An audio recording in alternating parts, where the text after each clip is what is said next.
Free agency is underway, and the Titans are moving at a breakneck speed. We'll cover that and more after the bump.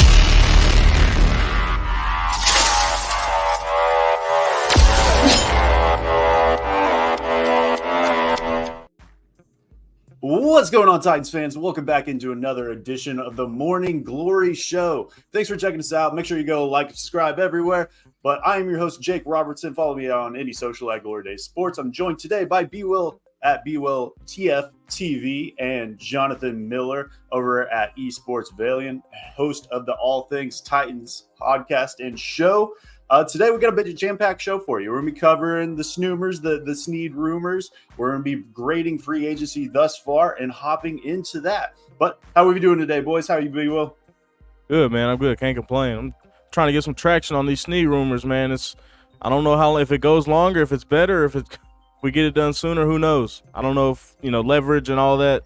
We'll see, man. I want to get a resolution to it, man. What do you think, Jonathan? Man, excited thus far in free agency. I let my heart just, put the L'Jarius Sneed thing away, and then here it comes, just pulling me back in. So we'll talk about it today. I mean, how I see it is, like they've reported that they're bringing in Tre'Davious White for a meeting, and if they explore that option, you got to think that you want this deal to get done sooner rather than later. If it's for the Sneed, you don't want to allocate those resources to another position and then him eventually not even be a starter behind Awuzie and Sneed and then McCreary and the slot. It's good to have depth, of course. If it's Sneed for the 23rd, give me that at 38. I don't know about Sweat at 38. We can talk more about that. But yeah, it's been reported that the compensation for this draft pick is we're looking at a 2025 third. And if that's the case, it's surprising. I'm all in if that's that. And it seems to be just contract negotiations are the thing that's holding this up. And Sneed, he wants to be paid. He wants to be the highest paid corner in the league. And it's been reported in the beginning of this process, he was looking at like 24 average annual value per year. And that's not just the highest. That's highest by an extent. I believe the guy in Green Bay is getting paid 21, so $3 million per year more. Jair Alexander. It sounds like they're kind of moving it closer to the 22. And if that's the case, I'm all in. How do you guys feel about that? Yeah, I think people got to think that, when players go into this and agents go into this, they're going to throw that top dollar out there of what they want. That way they can negotiate from that starting point. They're not going to say, if they really want 22, they're not going to say, yeah, we want 22. No, they're going to go a little above that. Let's try and fall in the middle somewhere. So my thinking is room. Exactly. My thinking is the Titans are probably, if the contract is the holdup, which is you have some conflicting reports saying that it's draft comp, but I don't know if it's draft comp or not. But if we're going that the contract is the holdup, Titans probably start at 20. Sneed probably starts at 24. We got to find some way to get in the middle. We've got the money to do it. So, yeah, Rand's got to find a way. Yeah, he's got to find a way, and we certainly can't miss out on another, superstar player over a couple $1 million. So, a part of me feels like maybe we're not getting the whole story right now, because if the Titans offered, 4 years, $80 million, that's $20 million AAV. That means we're only a couple dollars off of what he might be looking at, annually. But to me, it's probably like the guaranteed money is probably a part of it too. It's certainly not just the annual value year to year. I'm sure he's trying to secure his bag. He's 27 years old, some injury concerns. Like, this is likely his last big contract of his career. So, he's going to make sure the money is right, which makes sense. I totally get it. The draft compensation thing, it feels like, the reports are really solid. It was more than one Kansas City reporter who basically said, look, the deal was done with the Titans and it fell through. I don't think it fell through. I think that negotiations probably stalled between Sneed's camp and the Titans and saying like, okay, well, what are we willing to pay? And I think this is evidence because the same thing happened day two when the whole Calvin Ridley thing was happening, right? Because I remember I made a video on it because I thought to myself, Ran Carthon's not just sitting on $70 million doing nothing, right? Like other free agents are being signed. Naturally, what's happening is when you're negotiating with the camp of another player, if that player is priority, you're spending a lot of time going back and forth with that agent. So they know like, hey, you're the priority. So the fact that we have no signings happening really during this time tells me that yet again, Ran is trying to put the focus and priority on Sneed so that way they can decide who they are going to fill the rest of the roster with. Because if it is Sneed, if this is true and the Sneed deal happens, then we're going to have like little onesie twosies signings, like depth guys maybe leading into that'll be the last splash signing of the offseason. So hopefully there's some validity to that. I think real G's move in silence like lasagna, and I think Rand is doing a great job of that this offseason. Half of these free agents that we've signed thus far haven't been reported to come into the building. It just shows out of nowhere, especially like the Calvin Ridley signing. There was no reports. There was the dark horse and the quiet, and that turned out to be the Titans. I think this is very similar to that, and in the initial trade discussions, it was all Colts. And then the Colts fell back, the Titans rise up. And I agree. I think the discussions are still ongoing. I lean towards paying the man. When I look at this roster, it's lacking star talent. And we got some more through this offseason with bringing in Ridley, of course. But I'm looking at 2025, 2026. Who's on this roster that you're paying? Are you paying DeAndre Hopkins next year? Are you paying Elijah Molden? Probably not. Are you paying Amani Hooker or McCreary maybe in 2026? I could lean towards maybe the McCreary, but you're not paying top dollar for a slot corner, regardless of how good he is. What names are cutting that ribbon on the new stadium? That's really what we should be thinking about from this year to next offseason. That's going to be a focus of the Titans. They've got to get some marketable people, and Levis should be that guy we all hope and pray. Jeff, we're still lacking a little there. So yeah, who they putting on the banners at Nissan Stadium even next season? Who's going on there? Harold Landry, Will Levis, Pollard.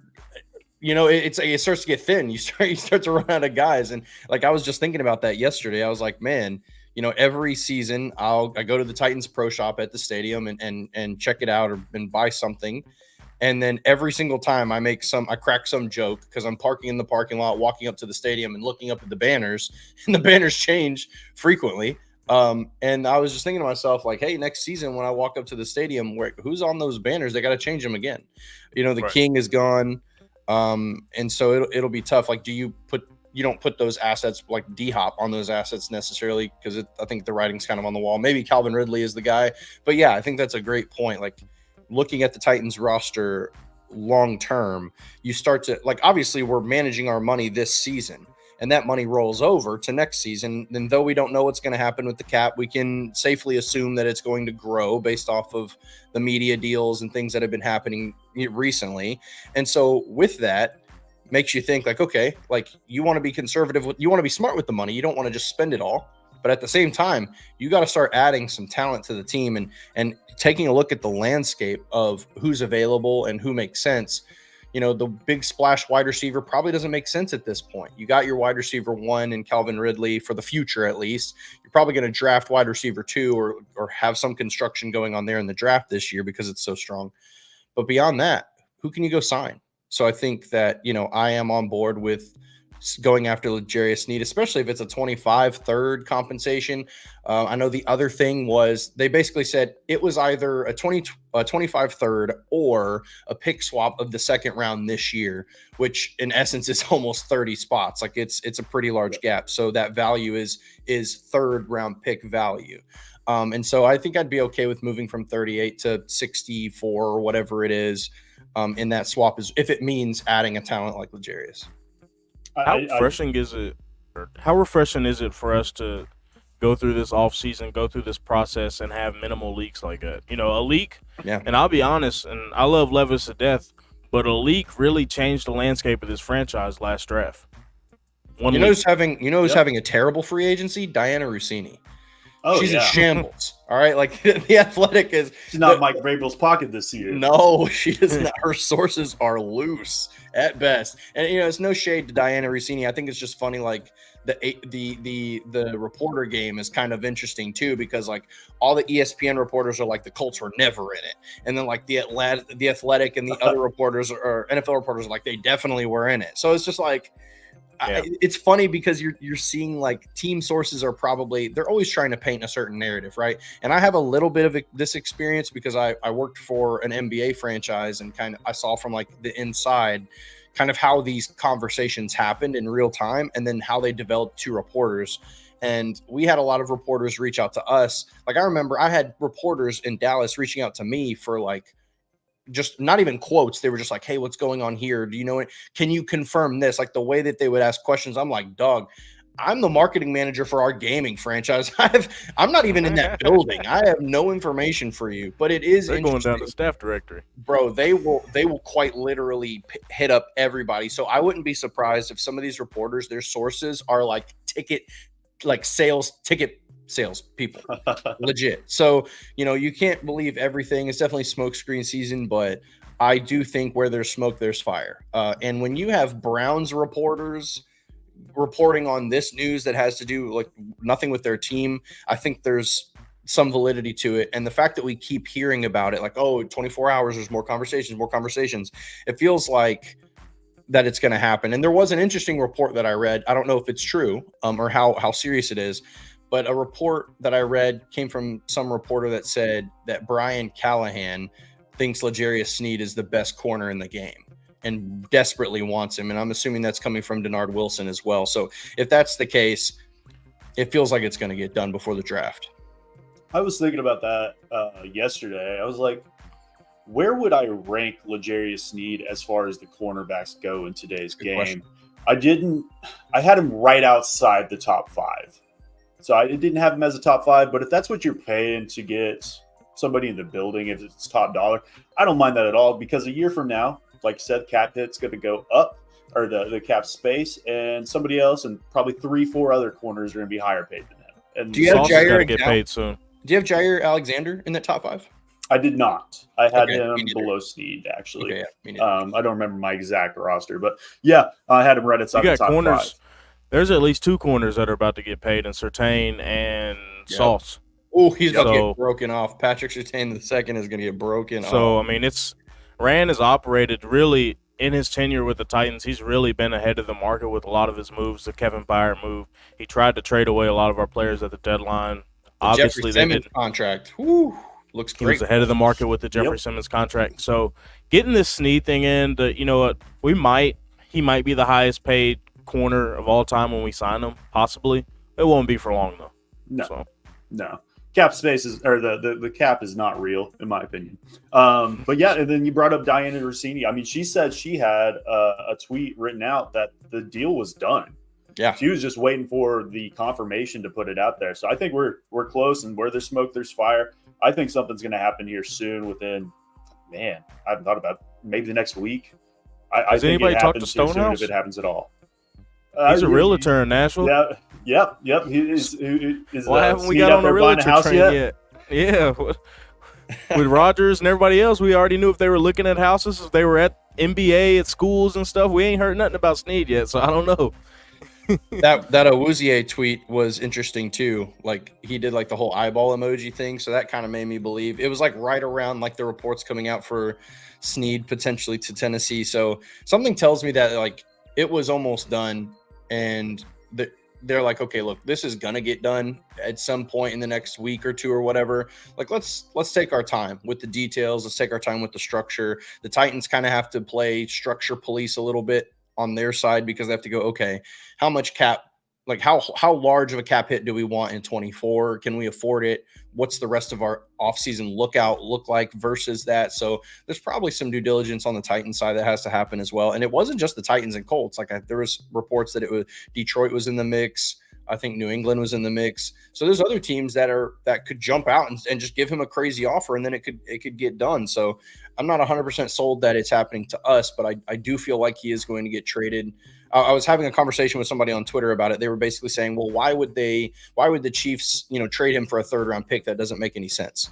And my rebuttal to that was, well, on one side of the coin, compensatory picks are kind of a toss-up, and you're not guaranteed a 3rd-round pick for him, right? It's more like a 4th or a 5th, more than likely, right? You don't know for sure, but not only that, there's the player element to this.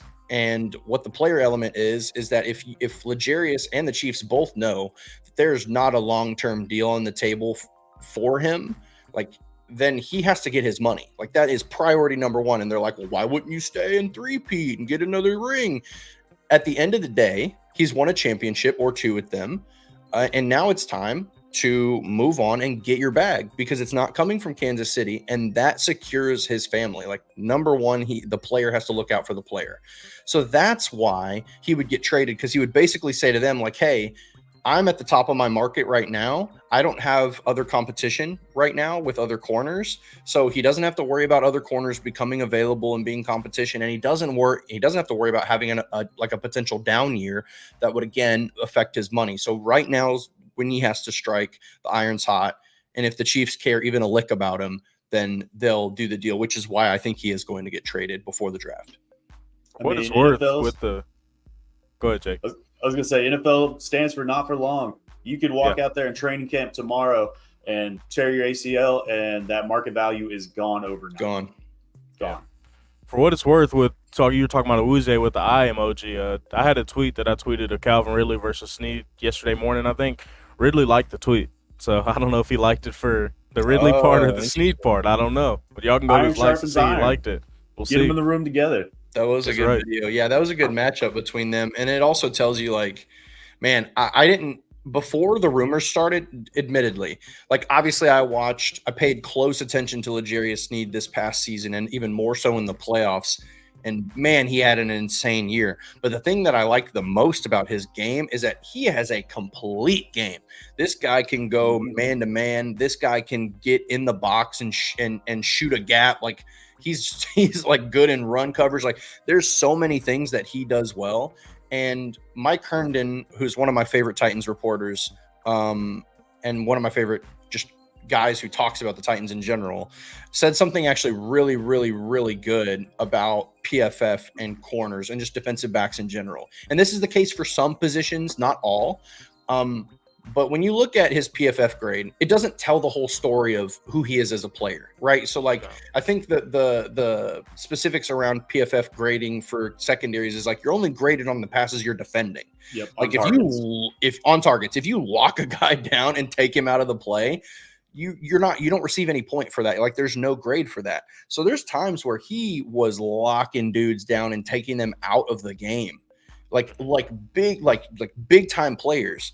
And he doesn't get a grade. He doesn't get graded on that. So you can't really look at PFF or like some advanced analytics, and be like, okay, this is the player he is. So at the end of the day, if you add a player to your team that just takes the number one guy on their side out of the game, if you look at our matchups in the division, taking the number one guy out of the game for the Colts means Michael Pittman Jr. is non-existent. Taking the number one guy out of the game for the Texans means that Nico Collins is non-existent. You know what I'm saying? Like, all of a sudden, you kind of even the playing field for your defense, and it changes the dynamic of how we can play defense. And so that's another reason why it's like, don't overpay him. Screw that. Overpay him. Like, get that guy on my team. It ain't our money at the end of the day. Right. Yeah, speaking of Mike Herndon, have you guys seen this Titans media member madness that they've been putting on? I've been following it closely. It's pretty creative. Shout out to Brett Gilbert. He's the guy putting that on over there. And then Morning Sensei, saw you in the comments. Mike Herndon, he's in the finals. I think he just beat Buck. So they should be posting that later today. I think I didn't see who was winning between PK and Teron. I think Teron was winning. TD's going to smoke him. Yeah, I think that's how I was leaning. I was hoping PK was going to win that one, just because Mike is PK is Mike's boss. Yes. So it would have been super exciting to see Mike beat PK. Does he take over as that lead media member? But yeah, I think Teron's going to take that, and then I personally, I'm going to be voting for Mike in the finals, so it'd be super interesting. I thought that was just worth bringing up.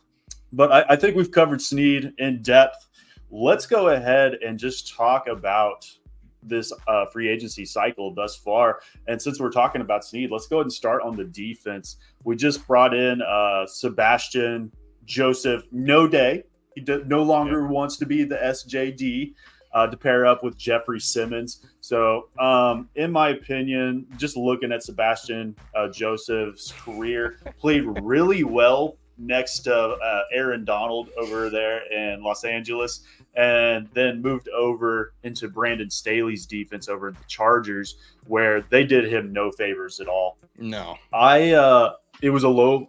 I don't think we have the specifics, but it looks like it's going to be a very low deal for Sebastian Joseph short term. And you compare him with Jeffrey Simmons, get him that running mate. How I view that is maybe a slight improvement over like a Tierre Tart. And it's still going to be short term. I don't think it fixes the situation by any means. But how do you guys feel about Sebastian Joseph coming in? Yeah, I like it. I think it gives you good depth along that sort of interior D-line. He's really versatile. He can play from nose to the 5-tech.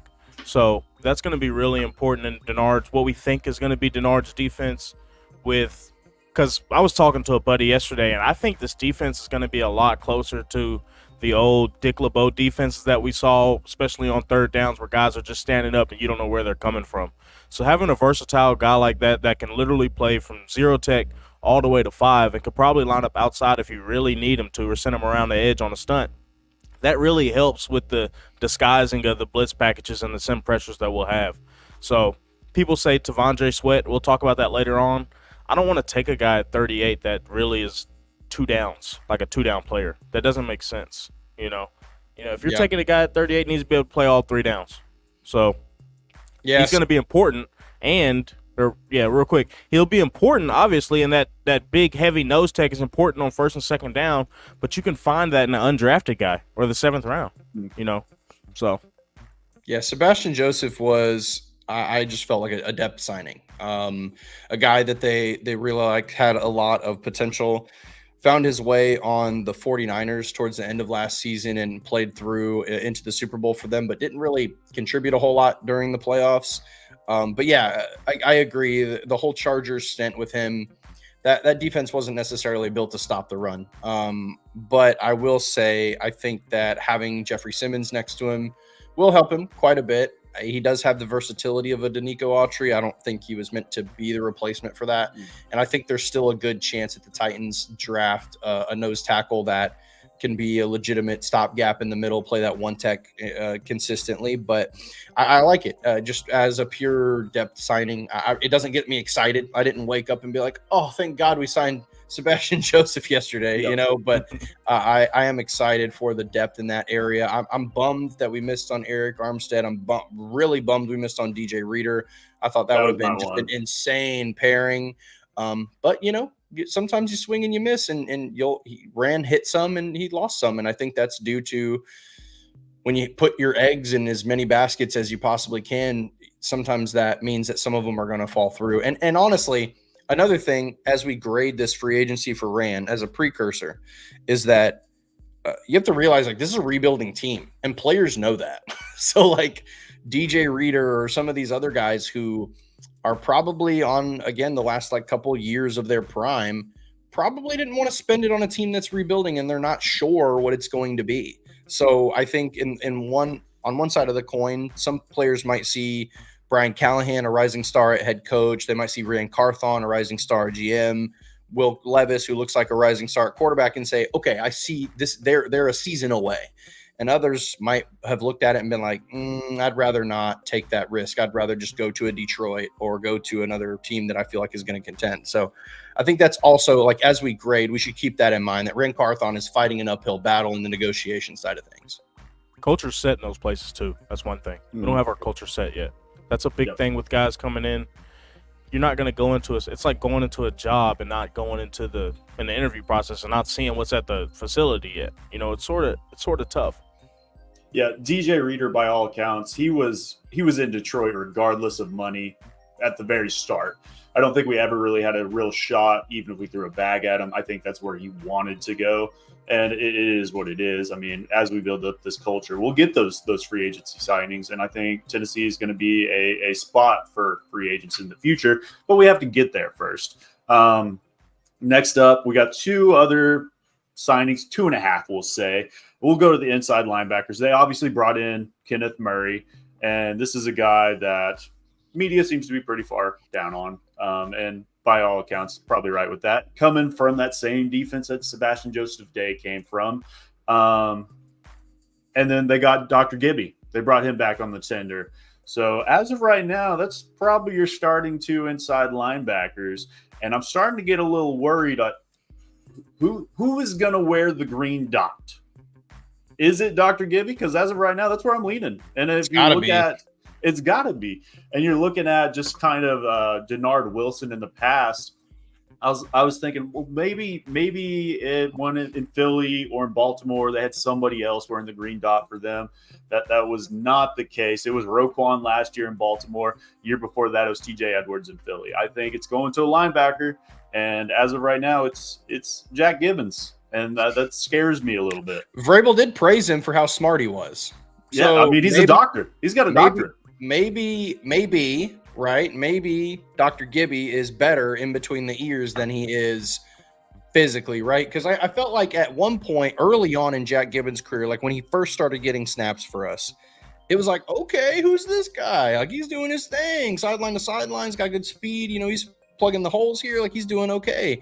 But towards the end of the season last year, he kind of got exposed several times. And there were some games, like I believe the Jaguars game in Jacksonville, he was getting cooked. And it was like really bad. But I think that was probably a combination of the defense as a whole lacking some talent and us just not being like firm where we needed to be as a unit. So who knows? Like, maybe that's super optimism. I would very much prefer for them to go and bring somebody else in. I'm not quite sure who's available still on the market. So give me Isaiah Simmons. I'm in for it. Let's do it. Who knows? I guess you'll be right from your prediction a couple weeks ago, and we'll just have the most athletic inside linebackers of all time. How I see it is go ahead. The thing is with linebackers, I mean, it's just, I think people are putting a little too much stock into the position as a whole. I'd rather we load up on the secondary. The linebackers are the linebackers. You know, I'll be honest, people really didn't care about linebackers until this postseason run where they actually mattered and showed up. You know, you got the 49ers, their linebackers play well. The Baltimore Ravens, their linebackers play well. You know, I think people are putting way too much stock into. It's an important position, don't get me wrong, but how much of an effect it has on the total schematic defense. You know, it's important, but really in the scheme, a linebacker can simply be a guy that relays the plays in or a guy that scrapes and fills gaps. Like, come on. How I view how they're going to tackle the inside linebacker position going forward is I think you've heard of the RBC, running back by committee. I think we're looking at an inside linebacker by committee going forward. If it's Dr. Gibby and Kenneth Murray on first and second down, you could bring in an Otis Reese in coverage. He can line up and man up on a tight end or running back. And I think there's one other guy that could bring in. Maybe it's Isaiah Simmons. That'd be great to have him line up with that, with the athleticism. How Ran has really approached free agency thus far is it might be guys that might not have it between the ears just yet, but he's bringing in athletes. That's where he's going. Kenneth Murray, RAS score of 9.88. He is way up there. Sebastian Joseph Day, 9.44, athletic and on the interior. And then we look at our next guy, Chidobe Awuzie, Cheeto, 9.64. So he stated that we got to get younger, stronger, and faster, and really emphasize faster. And that, I mean, that's proof in the pudding. He's getting athletes. And Jack Gibbons, if we're going back to that, he's not athletic. He's got the length. I got it. I know who we can bring in. So I'm taking a look at the available inside linebackers. And there's two names on here that really intrigue me. The first name is Quan Alexander. That would be interesting. You know, he's had quite a bit of experience on the West Coast and played in some really good defenses. So I think there's some potential there. But here's a guy that would absolutely fit in this defense, right? He's way past his prime, but he's going to wear the green dot with pride and bring some energy. Shaq Leonard. Go get Shaq Leonard and just fill that veteran hole in the room You could get him for a pretty affordable price. He's healthy. He didn't play great in Philadelphia, but he's caught up to his health issues. And who knows, like take a flyer, get a 1 year, fill the gap, bring a leader, literally plug a leader into the defense. And it's a huge opportunity for Shaq Leonard also, because he kind of needs a place that can like believe in him and give him a chance to be the guy again, because he got pushed out at Indy, even when he became healthy. So, hey, there's your opportunity. There's your green dot wearer right there. There's your captain of the defense right along with Jeffrey Simmons. Doesn't have to worry about getting launched by Derrick Henry in practice either. I mean, no, he's gone. The division's gone. No, don't have to worry about that. Could be a good mentor for Otis Reese too. No doubt. Yeah, wouldn't mind that. Man, Otis Reese, I think could be very good. I do too. I think he could be a J1 starter. Old staff loved him. New staff seems to like him as well. And so bros in the network. Titans are going 5-1-5. Yep, I stated that on Twitter a couple while back. But I guess we gotta find those other 5-5 too, because we're still lacking in that area. But yeah, I really like Otis Reese. Like what I saw, definitely fits the athlete mold. And like I said, I don't mind him in coverage. And then we got a slew on the back end as far as linebackers go too. Luke Gifford, JoJo Doman, Chance Campbell, Garrett Wallow. This is the only position group on the Titans roster we actually have bodies. I think JoJo Doman's, Garrett Wallow, they're out the door. Chance Campbell, I could see maybe taking that next step and be a rotational inside linebacker 4-5. Obviously, he's got the athleticism to contribute on special teams as well. So definitely wouldn't mind that. And then, yeah, let's go back to Cheeto. So obviously, you don't want him to be your number one corner, I would say, but he brings in the leadership. Great cornerback too, and definitely fits this mold that Denard Wilson is trying to bring in. Great in man coverage, and was played a little out of position, I think, last season. They played a lot of zone over there in Cincy and didn't really fit into what he does best. But I like how this secondary is starting to shape up. They got to bring in somebody at safety, though. We alluded to it. Obviously, they brought in Justin Simmons for a visit last week. They did? Before last. I believe so. At least it was scheduled. Maybe it hasn't happened yet. But It sounds like the money is a little high for everybody in the league right now, by all accounts. But, I mean, behind Hooker and Molden, which are two injury-prone safeties, they're good when they're out there. They're not super athletes like you'd like to see back there. But behind them, you got Mike Brown and Shaheem Carter. And that's it. Right. You got to have depth there. And if I think Denard likes throwing out three safeties out there sometimes, and that's something you cannot do right now. So no. I feel like we're going to draft one too. You know, there's a lot of good safeties in the draft. I like Dadrion Alexander, if I'm not mistaken. I like him. So, you know, we still got the draft to plug holes and, you know, free agent signings too. But it seems like we've went really cold on things in prep for a big move. That's just the way it seems, you know, money-wise. Yeah. Sneed feels like he's coming in. It feels like that trade more and more every day makes sense. And like I said, where there's smoke, there's fire. We wouldn't be seeing this much noise coming from this trade if there wasn't something there. But as far as the safeties go, I know that Marcus May had his visit, and that one seems like a really good fit. But other than Marcus May, there's some really good safeties left on the market. You have Jamal Adams still out there, Justin Simmons, obviously, Quandre Diggs still available. Micah Hyde is still available, which I thought he signed. That was Jordan Poyer in Jacksonville.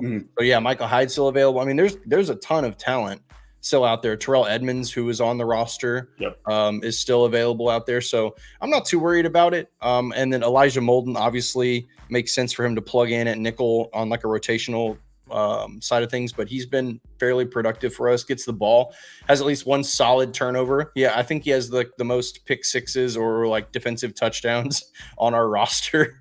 So there's some talent there. So yeah, I'm not too worried about the safety position because there's so much talent left. It just feels like Brand doesn't have to overspend in that category. It's the one position he doesn't have to overspend. Somebody's got to set that market for that second group of safeties. I feel like once one of those guys signs, the dominoes will fall because they're sort of waiting as well. I don't want to agree to this money if such and such is going to get more. So it seems like it's just a waiting game, a market thing. Yeah, I think they bring one more in free agency, maybe a low end talent on the back end. But just looking at the safety class, I know a lot of draft media are very low on the safety class, and I guess there's not that top guy out there. But in the Titans mock draft I did live yesterday, Tyler Nubin was sitting there at 38, and we went Quinion Mitchell in the first after we traded back. We went Tyler Nubin in the second, just solidifying that defense. And I think there's a decent amount that are there late in the draft. I mean, you can get a Cole Bishop, a Trey Taylor, a Kenny Logan Jr. There's a decent amount of guys that I like down there. Stoney's kind of a bit of a learning curve too. Seattle, definitely agree with that. I was too. Yeah. That was the guy I wanted to see back, and if you were to bring him in, and that was your third, I was more than happy with that.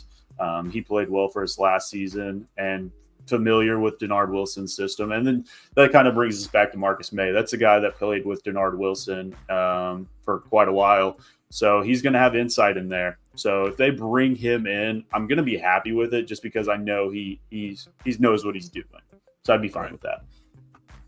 Awesome. But let's go ahead. Let's hop into this. I want to grade it real quick with the defense. Let's go just defense in general. Well, let's start with you, Jonathan. What would you go? Well, so far I'm a little uninspired on the defensive side. I think the L'Jarius Sneed trade would certainly flip my opinion on that.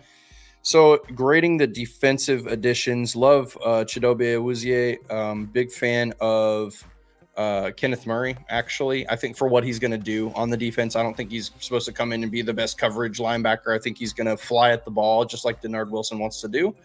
So I think it's a good fit. Overall, I'd give it a C plus or B minus maybe. I'm happy with the moves. I just don't think it's quite enough to get us there. So we'll see what the rest of the offseason shows us. For sure. What about you, B-Will?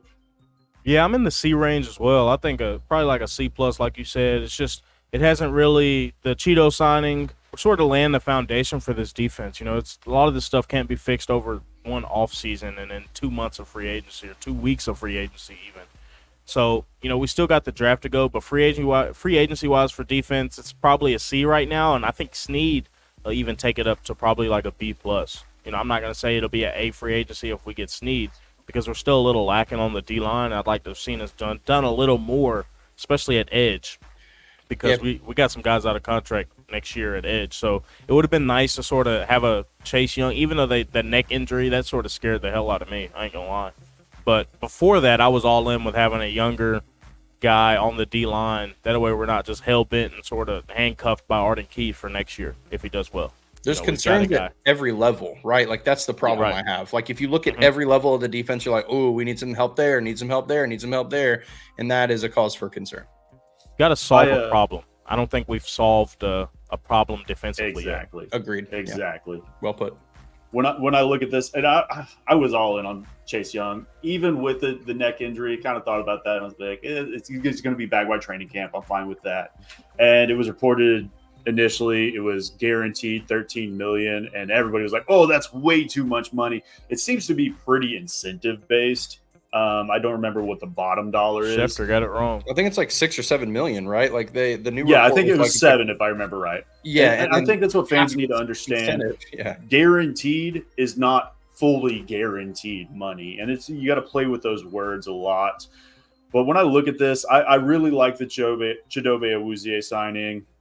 Kenneth Murray. When I look at that, I mean, I like Kenneth Murray as a player, but when I look at what was on the board there, we could have approached. We pretty much paid top dollar for maybe the lesser talent that was out there. Sebastian Joseph Day, kind of similar. We got a good deal on him, though. I mean, this is uninspiring. If Sneed is brought in, that does change this, but I'm looking at C minus, maybe. Yeah. I can't go D, but C minus, almost there. I think if we kind of collectively put our grades together, we're looking at like a C so far. And if you bring in Sneed, this could be a B. And I don't mind that. And then the draft is going to change a lot of this. This is where we're going to build this depth. And like we said, this is not a 1-year turnaround. But let's go ahead. Let's hop into this offense. Let me say one more thing about the defense. Yeah. I think what would change, like what I'm finding myself starting to think, is I'm starting to look at 38 and going, man, a edge rusher sounds pretty good at 38. And I know B-Will is not a huge fan of, T'Vondre Sweat or maybe a nose tackle at 38. But my God, I'm just like, bro, we need something on that D. We need to add a little bit of juice to that D line. And I think that the Titans, with a snap of a finger, bringing in L'Jarius Sneed and then getting a premium pass rusher, or maybe one of the top pass rushers, maybe like a Darius Robinson or a Chop or somebody like that would really change the outlook of the defense. Because if the season started today, we would be in serious trouble. 100%. And then, I played around with the Darius Robinson thoughts earlier this week because I love him. I think he fits what we're trying to do here. He does have, you can kind of see him probably going on the first, but Will Levis was supposed to be in the top 3 last season. People fall. That's how the draft operates. And if we're looking at it, who's going to be around there? Darius Robinson, Brayley Trice, maybe Chris Braswell, which the Titans were in the building for Alabama's Pro Day yesterday. And even guys that I like that are a little bit lower, like a Jonah Ellis out of Utah. Really like his game. Maybe doesn't have the big length, but dude's got a motor on him, gets after the quarterback, and anybody in that Utah defense I really like. So I'm not ruling out defensive line at 38, but if I do go that direction, I want them to have at least outside versatility with the inside. And that's kind of how I think about it. But I'd be fine with that. Yeah, Adisa Isaac, little guy I'm a little bit lower on. I love Chop. Chop is my, I love Chop, though. Yeah, my number one. He's going to be a first-round pick right though. Now. Oh, 100%. Yeah. It was nice before the combine when you can get him in the mock at 38. And I did it. His stock got pumped a little bit. Adisa Isaac, not the athlete of Chop, but he does have a better pass rush game plan, I'll say. He's more complete now. Maybe not the upside, but he has a better floor as of now. And I wouldn't mind that. But let's go ahead, hop into this offense. So we got 1, 2, 3, 4, 5 different signings right now, going from Mason Rudolph, Tony Pollard, the big one in Calvin Ridley, Shadik Charles, Lloyd Cushenberry, and then they brought back NWI, the roster pirate, of course. So looking at just starting at the bottom down, starting with Mason Rudolph, Malik Willis is gone.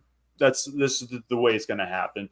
It's either, I think we're going to see a lot of him in the preseason this upcoming season, and we're going to try to build up him as much as we can to get any kind of trade compensation.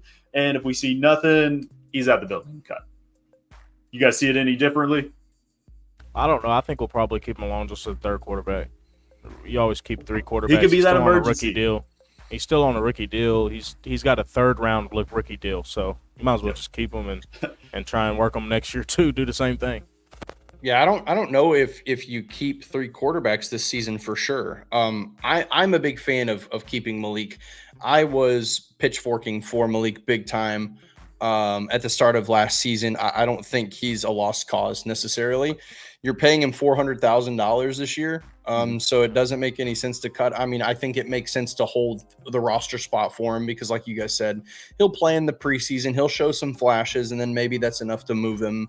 The trade compensation for those that class of quarterbacks is not good. So it's going to be probably a 6th, 7th round, 6th or 7th rounder, or maybe a late round pick swap, maybe. And to me, weighing that is just not super worth it, in my opinion. The Titans have 4 picks in 167 or something like that and beyond, 3 picks in the 200s.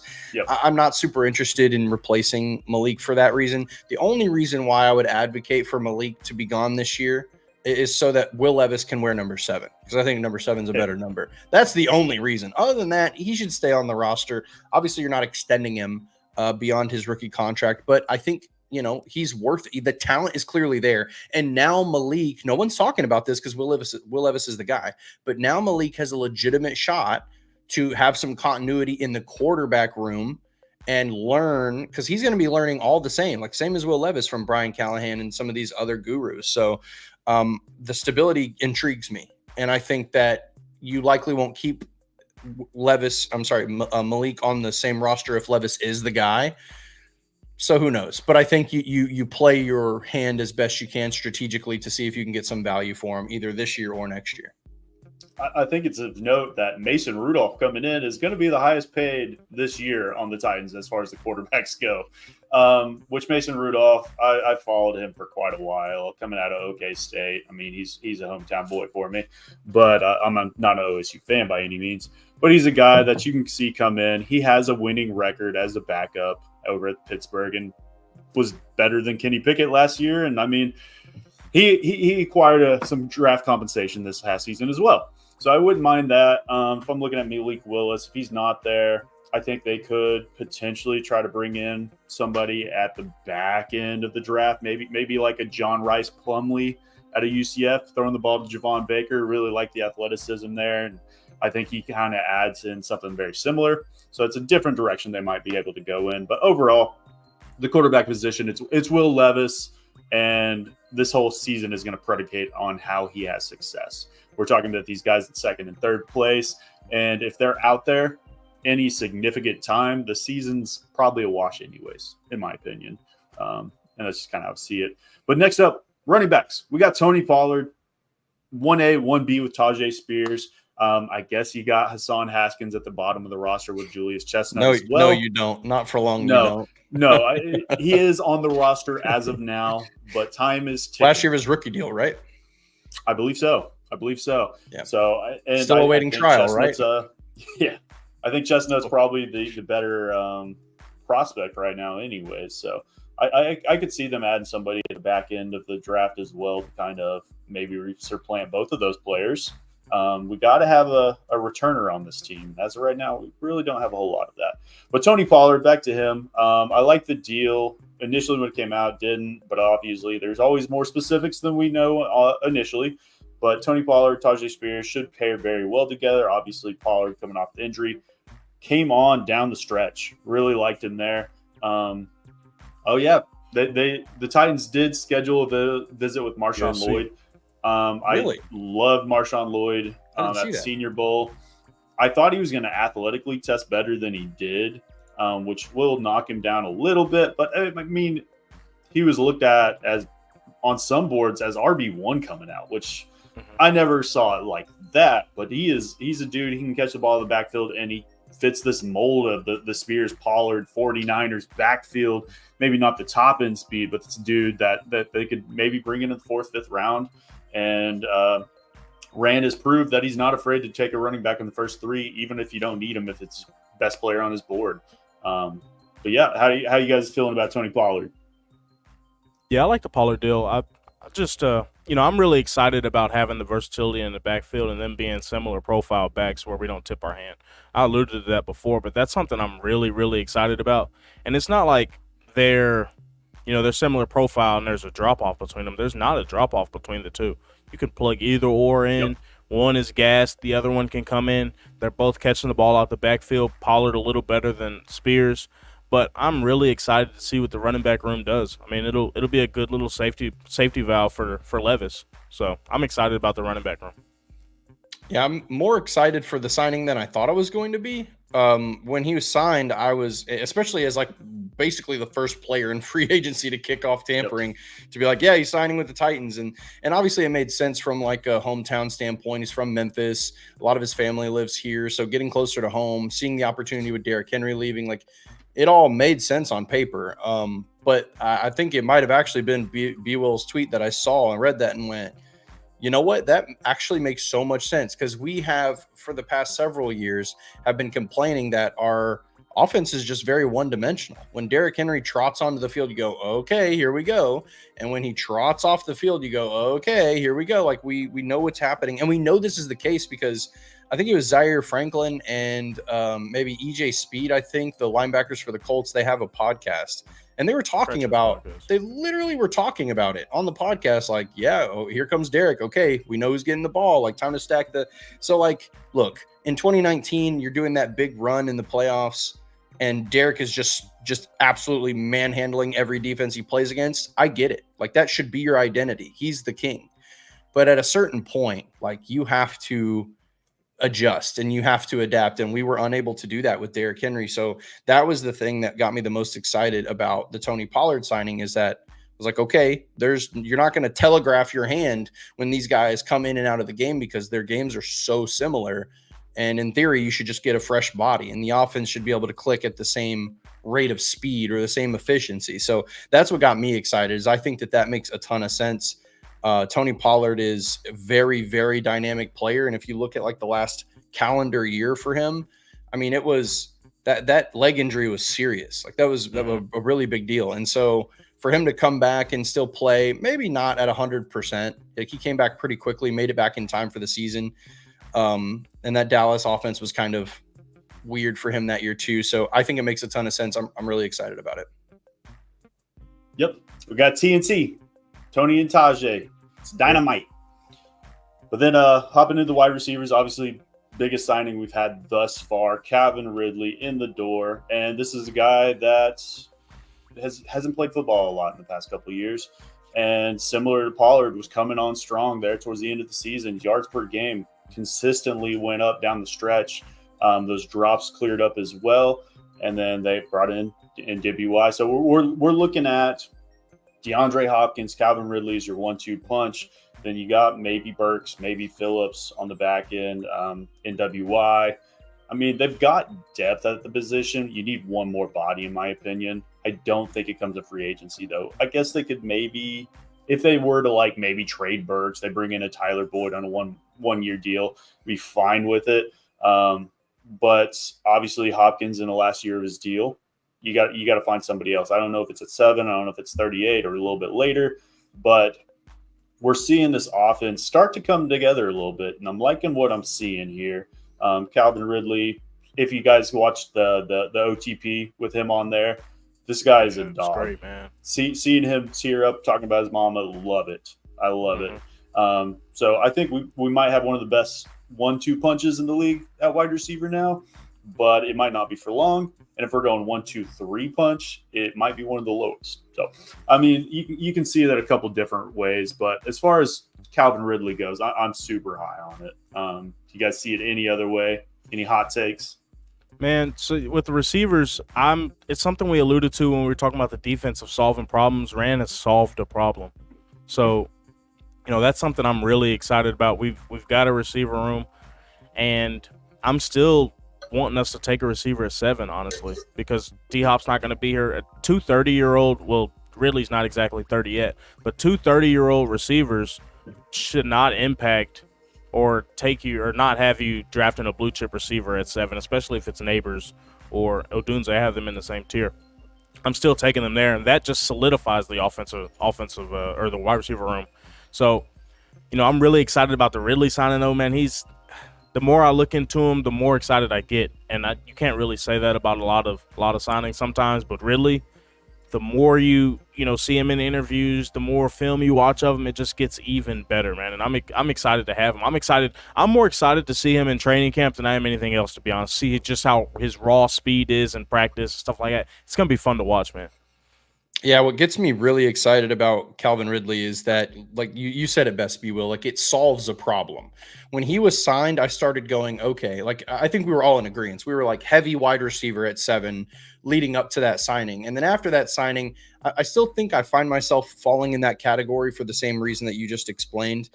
But this is why I love Ran Carthon, why I think really highly of him so far in his career with the Titans, is that he's closing gaps. He's filling needs prior to the draft and giving himself leverage. Now, if it's a trade down, it makes sense. Now, if it's picking Joe Alt, it makes sense. Now, if it's picking Rome Odunze or Neighbors, it makes sense. He has the leverage in all of these decisions to make a good move for the Titans. So now the tough decision for him is going, where do I want this blue chip player? Or in evaluating the rest of the draft, I can trade down to 13 or 14 comfortably and still land a blue chip player. So there's a lot of opportunity there. But as far as the wide receiver thing goes, I think looking at the offense, I love Calvin Ridley as a fit because he can do a little of everything. And if you look at kind of how the Jaguars used him last year, they really limited his route tree to the outside of the numbers, which he does. He runs one of the best stop and goes and one of the best comeback routes that I've ever seen. Just absolutely beautiful. Like he cooked L'Jarius Sneed on a curl as well in their matchup too. So like he's dominant, but be able to move him around the offense. And so the last thing I'll say about the wide receivers is that I think where I land is I would really like to take a receiver at 7 because I think that talent is just immense. And so you fill that need. D-Hop walks after next season and you got younger at the position. And then now you're building that room continuity. But if the Titans trade down and take like a Fuanga, or if they, take like a JC Latham or something like that, some Marius Mims, I think what would happen for me is that I would be okay with it if it meant that, like if we go into the season, we're like, okay, Treylon Burks is wide receiver 3, Kyle Phillips and Nick Westbrook-Akine are all going to kind of interchange. Nick Westbrook slides into the X. Maybe you use Treylon as the Y or you put him in the slot, whatever. I think that I'm kind of excited to see what Treylon Burks can do in the slot. I'm excited to see where, I think for this offense is it doesn't limit Calvin Ridley the way that he was limited last season, and it doesn't limit Treylon Burks the way he's been limited so far, right? You put Treylon Burks back in position to be successful in the way that he was in college. And so, and Kyle Phillips, by the way, I'm a huge Kyle Phillips fan. I know that he's been hurt and you can't really rely on that, but he's phenomenal. So I think that he should see some significant playing time as well. But I don't think it stops you from drafting the guy just because there's been so many question marks and you can't go through the season with more question marks. So, but yeah, as a whole, the Calvin Ridley signing, I was ecstatic about. Yeah. And then going back into the 107, we covered the Sneed rumors. Let's go to the Droomers, the draft rumors. I mean, I think it goes without a doubt. There's 4 quarterbacks going off this board before the Titans pick. We look at Chicago, Caleb Williams. He's already buying his house there, in my opinion. And then you got the Jaden Daniels, Drake May. You have the J.J. McCarthy talk coming up now. I mean, I think it's Washington Patriots. They're going quarterback as well. Arizona is kind of one of the 2 wild cards, in my opinion, here. They have reported that they're listening to trade talks. They could be that trade down with Minnesota, maybe. Could we see Caleb Williams, Jaden Daniels, Drake May, J.J. McCarthy all go off the board 1, 2, 3, 4? I see the potential there. And if one of those doesn't go there at 4, I think it's probably New York trading down maybe. You could go Chargers. I could see trading down as well, maybe as well. But I think regardless, 4 of these guys are going. And then there's been the rumors that Malik Neighbors is a lot of teams' wide receiver 1. And personally, I see that as well. I don't think the Titans, I don't think Ran Carthon is going to have Neighbors over Harrison. So they might. They might. I think the entire league has Neighbors over Harrison, if we're being completely honest. They might. And then with Harrison not doing anything through the free agents or the draft, that's fine. I don't mind that at all. But when I look at the size, speed, and all that, that's Jamar Chase. That's T. Higgins. That's what Callahan That's the flavor likes. of the month. That's the flavor of the month. And I think he fits the mold a little bit more. But yeah, and then Cortland talking about in the comments, there's a chance. I give it a very low chance Marvin Harrison Jr. could be a Titan. We're twerking down Broadway if that happens, boys. Exactly. And personally, I have hilarious. Neighbors a little higher as well. But, I mean, if that happens, I'm doing backflips. I'm tickled pink. I'm all about that. I'm just happy for what we can say to Colts fans. Marvin Harrison's going to be at Titans games. That's and we got the better Marvin Harrison. I'm going to say it off the bat. I'm shameless. Could you imagine I don't if give they a win damn. Sneed out of the Colts and then they bring in Marvin Harrison in the draft? That's just sticking it to Indy. I'd be all for it.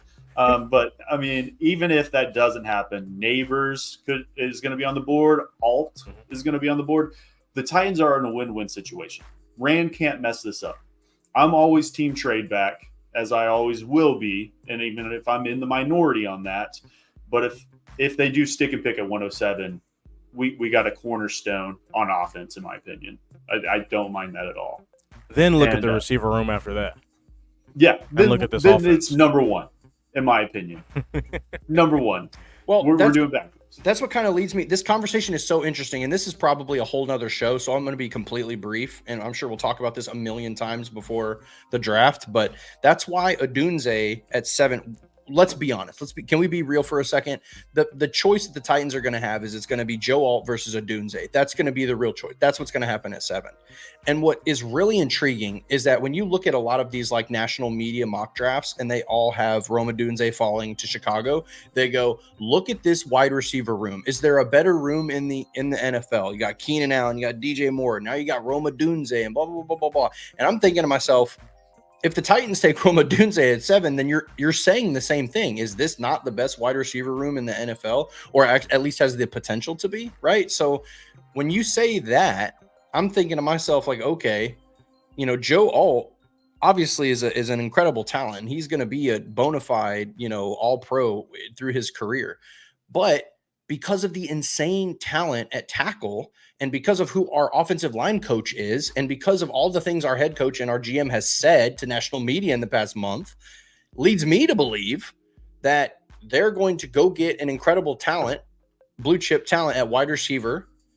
By the way, a guy who caught over 1,600 yards, by the way. Like, Rome is just getting sprinkled into the bottom of that tier because of how talented the other two guys are. But Odunze is a bona fide wide receiver 1 in any other draft. And so if you have a chance to take that guy and still add developmental talent at tackle, when you have a strong position coach, that makes a ton of sense to me. So it's intriguing. It's fascinating, but I don't think that Joe Alt is the slam dunk pick at 7 that people think he is. No, I think I've kind of been with that. And I still love Fashanu as well. The difference between tackle 1 to even like tackle 5 is not huge. No. Joe Alt is an amazing run blocker. He's kind of a waist bender in pass pro, but he doesn't give up a lot of sacks. I think he's given up 2 in the past 2 seasons. Fashanu, 0 in his entire career. Dancing Bears. Love it. So there's what are we going to be doing more of, Jake? We're going to be throwing the ball. We're airing it out. Okay, then. So why are Titans fans so hell-bent on the guy that's a better run blocker than the guy that's never given up a sack in his college career playing in a Penn State Vrabel offense? Yep. I mean, they're doing hard play action fakes. Come on now. For me, we've got to take advantage of Bill Callahan. I was talking about this yesterday. We've got to take advantage of Bill Callahan. I'm not going to say I'd be disappointed if we draft Alt at 7, but I'm looking at what could have been if we would have taken a receiver. And this is also if we sign Pete from New Orleans, who only gave up 2 sacks last year. So if we sign Pete from New Orleans, he can be a stopgap left tackle. We draft a developmental left tackle and let Callahan just work with him. Don't put pressure on him. We know how first-year left tackles are. People are overrating how well first-year left tackles do in the league. It's a tough league, especially in our division. There's several stopgaps, I think, that are still out there, from Pete to Josh Jones. We've talked about Mekhi Becton on this show. Bakhtiari. There's a decent amount of guys that you can throw low deals at that can start from day one, and you can kind of bring it, even if they went tackle at 38, and you bring in a Patrick Paul, Kingsley Suamatia. There's a decent amount of players there that I would love to see brought in, and you can mold them into a great left tackle in the future. So I wouldn't mind that. But let's go ahead. We got two more players we'll talk about. Shadiq Charles, depth piece, can back up Peter Skoronski. And then we got Lloyd Cushenberry, which, I mean, Calvin Ridley's probably my favorite signing we've made thus far. Lloyd is number 2. We paid the man. We've got a center. Aaron Brewer is sent off to Florida where he belongs. And we got that dude. So I'm super happy with Cushenberry. Can fit that mold. He fits the mold of what Callahan wants on the interior, and he's got total package in my opinion. Is there anybody you guys see out there that you might like to add to this interior offensive line, or I guess you could say a swing tackle as well that you guys have your eye on out there? think the only guys I want to add to the interior offensive line are guys we already got on the roster. We've got a lot of versatility across the O-line as it is. I'd like to see Radens at right guard, especially if we can sign a right tackle, like a Mekhi Becton, as someone said in the comments. I think Radens could be really good at right guard, but he was also really good at right tackle. So, I think that's where we could work with the interior O-line. And the interior O-line class in the draft, you can get some dogs in this draft in the interior O-line. There's some great ones. Some dogs. But with Cushenberry, since we're on Cushenberry, he's just such a good veteran presence for that offensive line. He's a silent leader, as I think Ramon Foster said on Ramon, Kayla, and Will. So a silent leader, a good leader in that offensive line room. And, Ryan said in an interview that him and Sadiq Charles were already talking technique that they learned from Bill Callahan at their first dinner. So I think it'll be really good. Cushenberry solves a problem interior-wise for not only Skoronski but the Titans. I mean, he helps Skoronski a ton. So it's not just going to be about what Cushenberry does to the rest of the O-line, but it's also going to be with the development of a guy like Skoronski, give him some stability to his right. Yeah, they keep pointing in that direction, right? Like if you read the tea leaves in the offseason, that'll tell the real story. And what we keep hearing over and over and over again is that they are just blown away by Bill Callahan's knowledge. And they're just, wow, this guy is a crazy asset. He is teaching all of us. Lloyd Cushenberry, he's the main reason why I'm here. They keep pointing to the same thing. And so what that tells me is they feel like they have the best teacher and developer of talent for the offensive line.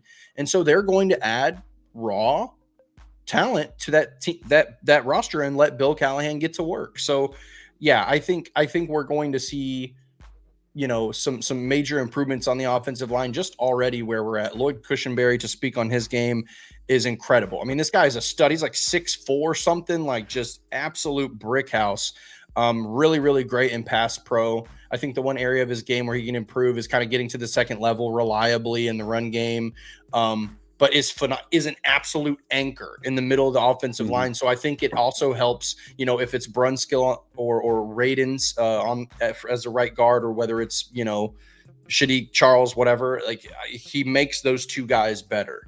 So I think that was a massive signing for the Titans. And I think this offensive line, we're going to see a 180 going into the next season. And I think that gives you the agency to say, okay, let's add some playmakers. And yeah, just super, super happy. I agree with you. Lloyd Cushenberry was my center to go after. Everybody was saying Andre James. I was a really, really big fan of Lloyd's game and like kind of how it's grown. And so I think he's due for another step up, and we could be talking about Lloyd Cushenberry as like a top 5 center in the league next year. He might just changes all for me. I mean, we might not have the top end starters that we're looking for. We're going to bring in some guys in the draft probably to help that. But when you look at just the raw prospects and Jalen Duncan, John Ojukwu, Hive, rise up. I am all for him. I love John Ojukwu. And then Daniel Brunskill, MPF, Daniel Radens. You stick any of those 3 on the right side, I'm fine going into the season with that. And then guys even like Andrew Rupsich. I like what I saw a little bit out there. But solid. I mean, there's depth. Yeah. There's depth on the offensive line. You just got to bring in, either elevate some of that talent or bring in some guys to kind of help push that along. But let's go ahead. Let's grade this offense. Let's go ahead and start. We will start with you last time, Jonathan. Let's go to you, B. Will. With the offense and free agency wise, I want to give it an A so bad. I really do, just because Ridley's transcended this free agency for me. Without Ridley, I'm looking at this offense with a side eye like, what are we going to do? We got to draft receiver now. Yeah. But with Ridley, he really transcends the offseason. We've really improved this offense along with Cushenberry. Them two have really improved at integral spots for the Titans. And I'll have to give probably a B, because I really would have liked us to sign a right tackle on Winu. That would have been great for me, man, if we would have been able to get him. Even a Trent Brown. Like, I wanted Trent Brown. Thanks. I think we're a tackle. I wanted one more tackle out of this free agent class, and it's still subject to happen. Pete could be that guy, but if we get a guy like Pete, it's really a B-plus free agency for me for Carthon. He's solved a lot of problems. Running back is solved. Receiver is solved. We got clarity at quarterback. Interior O-line is very, very good, and with Pete we got the tackle situation sorted for next year, we can really give us a lot of flexibility in the draft. And that's what it's all about, is not going into the draft with glaring holes. That way teams can sort of bully you with trade offers. Now, we've really got some flexibility here. Yep. What about you, B-Will? What about you, Jonathan? Yeah. So I wrote down B+ on my paper as well. So we're all on the same page. It looks like, yeah, I'm really excited. The Calvin Ridley signing is what blew it open for me. Signing, having that type of money, I'll never forget. Like I have a close friend group that are all different fans. Like there's Colts fans, Texans fans, Jags fans in this group. Those are the best. Yeah, those are the best. Yeah, I constantly hear about all of the past transgressions. But a lot of them were quick to be like, oh, my God, you guys overpaid. I can't believe this contract. Da, da, da, da. And I'm like, okay, I'm arguing with toddlers who don't understand football. So The reality is that after a couple of these other contracts land, Ridley's not even going to be a top 10 paid wide receiver in the league. But also, if he was, I don't care. He's earned every bit of that contract in his play. For him to come off of not playing for a year and a half, almost 2 years basically, and produce the way he did is huge. But also, not just that, the type of person he is. It's very rare to sign a player and have that player be like, here's 100% transparency in how I feel, but also like, I'm bought in. You guys are investing in me. I want to invest in you.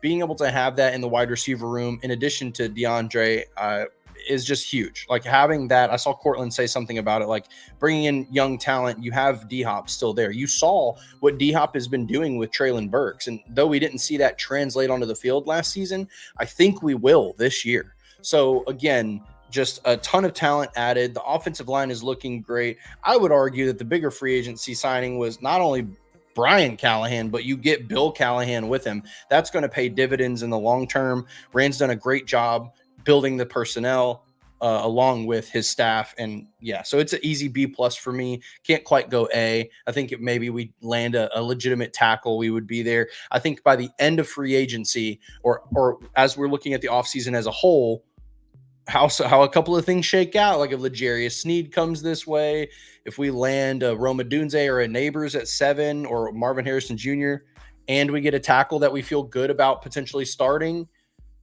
I think we're having a very different conversation going into the year where we're like, are the Titans about to compete? Like, did we just solve this thing in a year? So I'm feeling good about it. A big thing before you get started, Jake, I want to say this real quick because it's really important with Carthon. He could have easily went and got any receiver he wanted to in free agency. He could have, with the money that we gave Ridley, any receiver was on the table.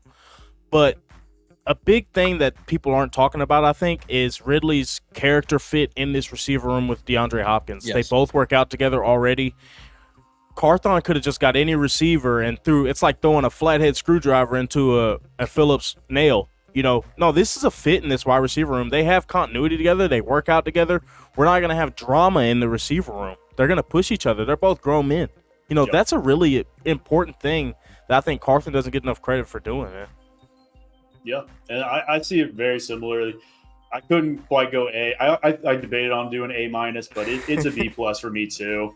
But I think as we see that and we kind of put the offense with the defense, and then obviously we brought in Nick Folk too. We didn't talk special teams, but I think overall we're looking at a decent B overall grade for Rand and Chad Brinker over there, and just kind of they're bringing it in. So I'm super happy with that. In the draft, we could see that A. We'll see. But if you guys are checking us out, we got over 400 people over in the chat checking us out. If you're over on Twitter, make sure you retweet the video. If you're on YouTube, make sure you like, comment, and subscribe. If you're over on Apple Podcasts, make sure you go and subscribe there as well. Leave us a 5-star review. Help us build this channel. All we ask for is a push of a button. But next up, we got a draft. We're going to do a little draft here, and it's favorite non-active Titans players in the NFL. So we're looking at that. I have the 101, and I'll be pandering with that, and I'm just pulling up my list real quick. How's the host get the first overall pick, man? That's sort of fishy. I try to keep it. This probably isn't the draft I want the 101 in, because I might be able to get this guy a little bit further down, but it is what it is. But we're going L'Jarius Sneed. I'm pandering to the Ah. Titans fans. Give me Yes. Sneed. Someone Him tag Sneed. bullying Tyreek Hill, pushing him to the ground. Give me that any day. I know it's going to fit here. And I'm just manifesting Sneed to the Titans at the 101. But yeah, do I get the 101 every week? I do not. I do not. I do not. Somebody look into that. Yeah. Somebody keep track. But then we got a snake draft style. B-Will, you're up next, and then Jonathan's got the turn. So where are you going at, B-Will? This is going to be sort of off the wall. This guy isn't – I mean, he's flashy in my book. When I watch tape, he's the first person I look at. You know, you've got other guys going around. You've got guys making one-handed catches. You've got running backs squeezing through holes, quarterbacks throwing dimes. But this is the guy. Anytime I cut on this team's tape, I'm looking at him, and he dominates, man. He's one of the best of all time in his position. It's Trent Williams, the left tackle from the 49ers, man. On my list. Just a dog. He's a boomer sooner, Jake, so I know you were probably thinking about him. But you talk about a dominant left tackle, just crafty. He's got the finesse, he's got the power, and he's an asshole, too, on the field, man. He just dominates guys. And if you haven't watched, if you're, like, just getting – I remember when I first started getting into – probably like O-line tape and trying to watch O-linemen and try and really learn the intricacies of what they do. I had no clue that these O-linemen are faking punches, double swiping down, throwing guys on the ground like that. But he has the whole tool set. If you want to watch O-line play, go watch Trent Williams. And Bill Callahan coached him. I watched a Bill Callahan seminar video where he had Trent Williams in the seminar and was talking about it. I mean, Trent Williams is just a complete package. One of the best left tackles of all time, in my opinion, man. And a great guy, too. He does a lot in the community where he's from in Texas. Guy conquered cancer. I mean, he beat cancer. He beat cancer. Trent Williams is a hell of a dude, man, and a great football player. And a leader in that 49ers room. Yeah. All right. So we got L'Jarius Sneed and Trent Williams off the board. Jonathan, you're on the turn. Where are we going with this 1-2 punch? Wow, this is crazy. I'm also going L'Jarius Sneed. No, okay, so my guy is, first off, to backtrack a little bit, my favorite non-Titan of all time, just because I think that's fun, is Megatron, Calvin Ridley. He's the greatest receiver to ever play the game, in my opinion, based off of just how he played.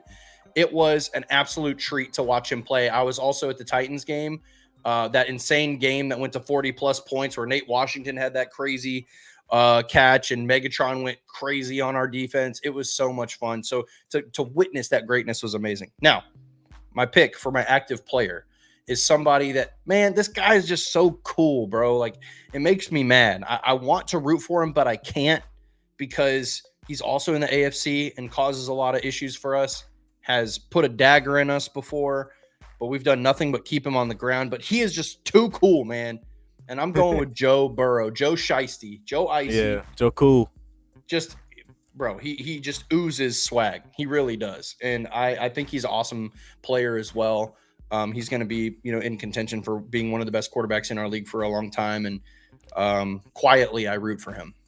Very good. I like Joe Burrow too, man, a lot because he's confident on the field, but he's also confident quietly as he walks. And he's got that sort of cockiness that you need as a quarterback, and he backs it up on the field, man. He's a dog.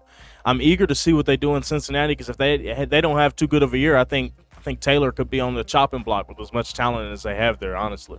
No doubt. Yeah. Well, hopefully Joe saves his job. But yeah, so that brings me into the 201. So I'm picking second going into this, and I think there's two players that I really love in this spot. I'm going to lean with a guy who reminds me of a Megatron, and that is DK Metcalf. So I'm going with DK Metcalf. Going into the 2019 draft, I had DK Metcalf as a top 10 talent, and I was getting laughed at in conversations, and people had a lot of things to his game. They thought he was just like a stretch the field guy and that was it type of thing. But I think that DK is a stud, and I do think he's going to return to that. And he showed us that in the league as well. He has very like Megatron-esque features and skill sets, and watching him run that one guy down was insane, which is just crazy. I think it was it Budda Baker that he ran down on that? I think it was Budda I know Baker. He was a lot shorter than him because it looked crazy because DK's like towering over him. Bro, I remember watching like an NFL Films piece on it, and Budda Baker was like, he's like, I was running, And I was like, oh, I'm going to get this pick. And he said he looked up at the big board and he sees DK just trucking across the field and catching it. He's like, oh my God, he's going to catch me. So yeah, DK is just an animal. Really big fan of DK Metcalf. And so, yeah, that's my second pick. Yeah, I like DK a lot. So I guess I got my second pick now. I know this is a rival team, and I had some smoke for Derrick Henry for him going to this team, but I got to say Lamar Jackson, man. I really like Lamar Jackson because he sort of did it against the odds, man. He's always been a great quarterback, in my opinion. Won the Heisman at Louisville. It was sort of off the wall that he went to Louisville, but he wanted to go and learn under Bobby Petrino. So him doing that, him getting to the league, getting passed up on by all the teams, and then really making a way for himself in Baltimore was really like a commendable thing, man. Not to mention, and when I say these players that I'm talking to, at least the top two, one of the prerequisites for, you being a favorite player of mine is you got to help out in the community. Lamar Jackson is, a staple in his community. He's built basketball courts in his community in Broward County. He's got a restaurant in his community, and I want to say Broward County. He's either from Broward County or Pompano Beach. He's from where Kodak's from, and that's another thing. But he's really a staple in his community, helps out in his community, really down-to-earth guy. God-fearing guy, really just a great quarterback in my opinion, and he just plays for the wrong team. But also like that he's friends with Kodak, and I like Kodak. So definitely got to go Lamar Jackson there. Lamar Jackson. All right. And then I had some work stuff I had to do real quick. Who were your picks, Jonathan? I took Joe Burrow, and then my second pick was DK Metcalf. Got it. Let me add those into the list real quick. And DK. I like the DK. I didn't have him on my list, but that makes DK's sense. a good shout. All right. So Lamar. back up on the board. Got a couple guys I like here. We're going to start. I'm going defense. Have we had a defensive player picked yet? Oh, other than, I guess, L'Jarius Sneed. Apparently I just love defense. We're going with Micah Parsons. I love Micah Parsons coming out of Penn State as well. Maybe I just like Penn State. I don't know. I love Chop Robinson. I love Olu Fashanu. I love Micah Parsons. He's that dude. And he's versatile, plays up and down the line of scrimmage, can play at linebacker. I mean, he's just a do-it-all dude. So we're going Micah Parsons with the first one. And, I mean, I guess we just got to pair it with Myles Garrett. I mean, we're going Myles pass Garrett, rushers here. Freak athletes. I mean, you saw the clips this year, him dribbling the basketball, rushing the passer up in the middle from a linebacker position. He is that dude. I mean, and then the next week he came out and embarrassed the Titans. So that is what it is. But Micah Parsons, Myles Garrett. I mean, I like that. So, all right, back up to you, Jonathan. Or B. Will. For my third pick, I'm probably gonna go a local guy. And I'll have to go Jalen Ramsey, man. I know he played for the Jags, but he's far removed from that. I don't even think he'd like the Jags, to be honest. But Jalen Ramsey, dominant corner. He wanted to be a Titan. Local guy, dominant corner throughout his career, and it's just been he's an example of how to play DB in the NFL. Not just from the actual playing part of it, but he's mastered the trash talking side of it too. So, Jalen Ramsey, he's that guy. I wish we could have found a way to get him to play for the Titans, man. I wish. It was just a fairy tale ending, man. And it's a little too late now, but that would have been nice. I have a funny story about Jalen Ramsey really quick. I sold him a TV when I worked at Best Buy when he got drafted. So I was working at Best Buy in Murfreesboro, and his family and him are from Smyrna, which is a city just west of us. And I was there. It was like 10:30 a.m. and he had just gotten drafted like a couple days ago. And he came in and bought a TV. He bought like a 40-inch TV. He spent like $300.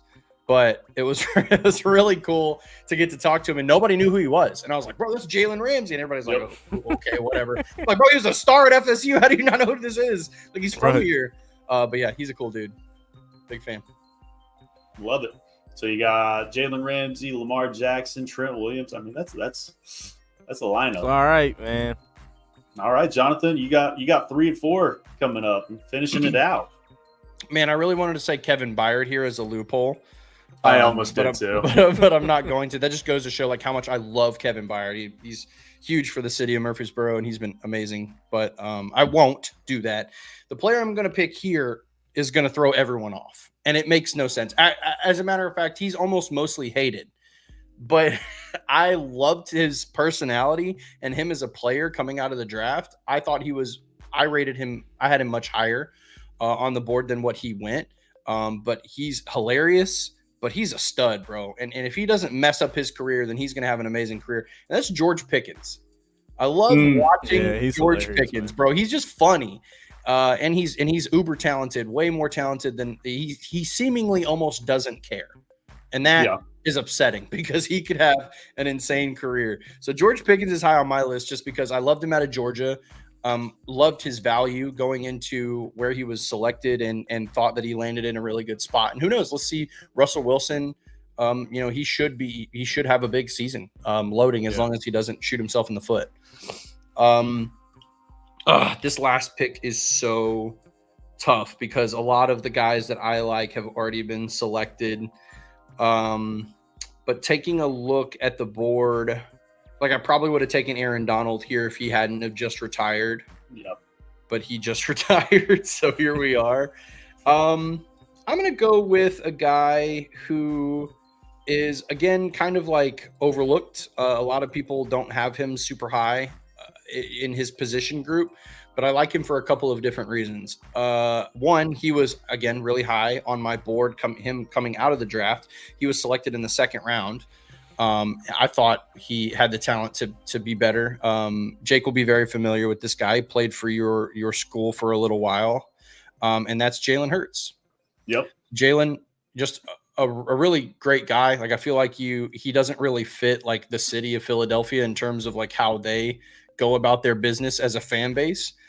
This guy is like super humble.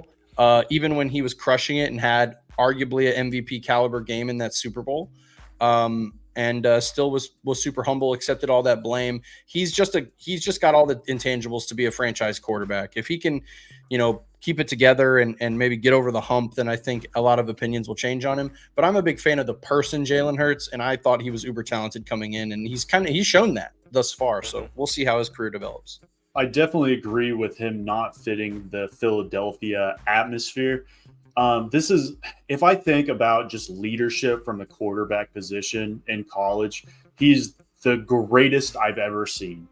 There was games where with Lincoln Riley, when we had that system on defense, we didn't have a defense. So you had to come back. We played down a lot. And Jalen Hurts, he would throw a pick. He would come to the sidelines. He would just stare, and you could tell he was physically ill from doing that, and then would come in the next play and put together a touchdown drive, and we'd end up winning the game. So when I think just pure leadership, I think Jalen Hurts is maybe the best to ever do it in college, and handled the Alabama situation with flying colors. Seeing Tua come in, he said, all right, I'm the backup. Ended up transferring to Oklahoma and almost put together a Heisman performance. I think he finished third that year. And they come into the draft. I mean, he was overlooked as far as quarterbacks go, and now he's leading one of the best franchises in the NFL. So you can't hate on that. Like, is it crazy to think that if Jalen Hurts was on a different team, that he would be better? Does that make sense? Like, if Jalen Hurts was the quarterback for the Falcons or for Minnesota or just like a franchise that is just like a little, like, I don't know, the fan base isn't quite as like ornery as like if you lose one game. The fact that they're like calling for this guy's job after going to the Super Bowl and literally rushing for 3 touchdowns and just having a historic Super Bowl run, and they're just like, nope, cut him, screw this, we're moving on. And like, what? So yeah, I think if he found himself in a different area or a different team, then we'd be talking about him more, to be honest. When you see him, I mean, there's videos of him calming down Nick Sirianni, be like, hey, we don't do that. We're men. Yeah, like his parents. It's something bad. Yeah. It's something bad. Sirianni's the clown up there. He 100% is. But Sirianni is the embodiment. He's perfect for Philly. That franchise. He's the perfect head coach for that team. Yeah. So don't mind that pick at all. B will finish it out with your 4th pick. We got Trent Williams, Lamar Jackson, Jalen Ramsey. Man, I'm going to go with probably another 49er, just purely off the vibes, man, and his play style. I love the way he plays. But Deebo Samuel, yep. The way he plays, man, is just it brings back the old school football that I grew up to love, man. Just bruiser of a guy. can't even really call him a receiver, can't call him a running back. He's positionless, but he's a playmaker. He's a playmaker he's not gonna, when he's running down the sideline, he's not the guy that's gonna step out of bounds. Now he's gonna lower his shoulder and try and run over a DB, and that's why I love Malachi Corley so much, prospect from Western Kentucky, because it's the obvious comparison, but they play so similarly. But Debo as well, him and Trent Williams, I love watching their videos when they come out and they've got the speaker on their shoulders and they're coming out. The one I remember is when they were going into Philly, and Philly was at the peak of their powers at this point, this past season. This is what led to the whole conundrum of Philadelphia. But they're going in there, they're getting booed by all the Philadelphia fans. They've got the young boy playing on the speaker. Trent Williams is dancing, Debo's dancing. And they just got them ready to go, man. And that's just something I love. And I want to see stuff like that with the Titans, man. I feel like we got to get a little more swag with the Titans. We ain't got that much. We lost Darren Bates, man. Yeah, Denard Wilson to sort of bring that swag back. And a guy like Sneed might too. We'll see, man. But that's why I like Debo, man. He gets their team ready. He's a playmaker, and he ain't a guy that's going to step out of bounds when he's running down that sideline. He's old school in that respect. I'll be honest with you. Debo was my next pick. That was going to be my one offensive player I went with. And now you have to go defense again, just for the sake of staying on. I'm going defense here, and I'm going with another pass rusher, and that's Max Crosby. That's a good dog. I love Max Crosby. He is that dude, and he's been overlooked his entire career. Now he's got his dues. Everybody loves Max Crosby, and I just on a loving player aspect. I mean, you could have gone T.J. Watt, Nick Bosa. I mean, there's other pass rushers that are better than him, but I want Max Crosby on my roster. That dude. Just a couple shout outs. I mean, I still have a lot of people. I could have gone CD Lamb there as well. Yeah. Got my OU guy if I wanted to. Tyreek Hill, Justin Jefferson, Jamar Chase, CMC. Similarly to the Kevin Byard loophole, I was like, do I just throw Derrick Henry on here at the back end? Ultimately, he would have been, if all 11 people that were on my board were to go, he would have been my 12th pick. That would have been not a bad backup plan. And then also guys like Dexter Lawrence. That was a guy that I had. I was like, I really like Dexter. So, did you guys have anybody else that you guys want to shout out? I'm glad we picked linemen. Linemen don't get enough love. We got O linemen here. We got a couple D linemen here. They don't get nearly as much love. But if you're watching a game, just watch the box, man. The quarterback's fun to watch, but if you watch the box and the battle in the trenches, that's a game within itself, man. Definitely.